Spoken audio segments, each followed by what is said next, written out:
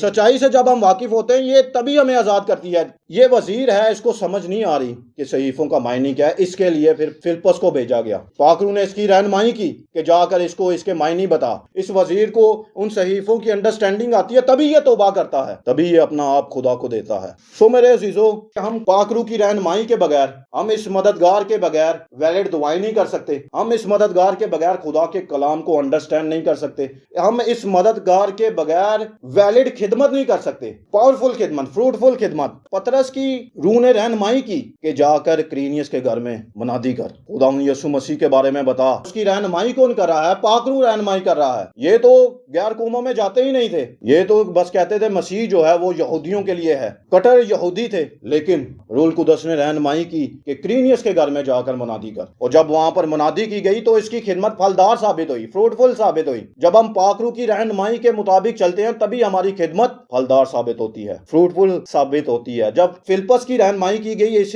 وزیر کے تعلق سے تو اس کی بھی خدمت پھلدار ثابت ہوئی، اس نے بھی توبہ کی تھی۔ سو ہمیں پاک روح کی رہنمائی میں آگے بڑھنا ہے۔ ہم دیکھتے ہیں اعمال کی کتاب میں پاک روح نے رہنمائی کی کہ برناباس کو اور ساؤل کو میرے لیے اپوائنٹ کرو، مسا کرو، انائنٹ کرو، یہ میری خدمت کریں گے۔ اور ہم یہ فیصلہ دیکھتے ہیں کتنا موثر رہا۔ اس ساؤل کو خداوند یسوع نے کنورٹ کیا اور اسے پالوس بنایا، پھر اس کو رسول بنایا، رسول اعظم بنایا، یہ رائٹر بنا، اس نے بہت سی کلیسیاں تعمیر کی اور ایک بائبل کا بڑا حصہ اس نے لکھا۔ پاک روح کی مموری کے بغیر ہم ترقی نہیں کر سکتے، پاک روح کی اسسٹنس کے بغیر، اس مددگار کے بغیر ہم نہ ویلڈ دعائیں کر سکتے ہیں، نہ ویلڈ خدمت کر سکتے ہیں، اور نہ ہی خدا کے کلام کو انڈرسٹینڈ کر سکتے ہیں۔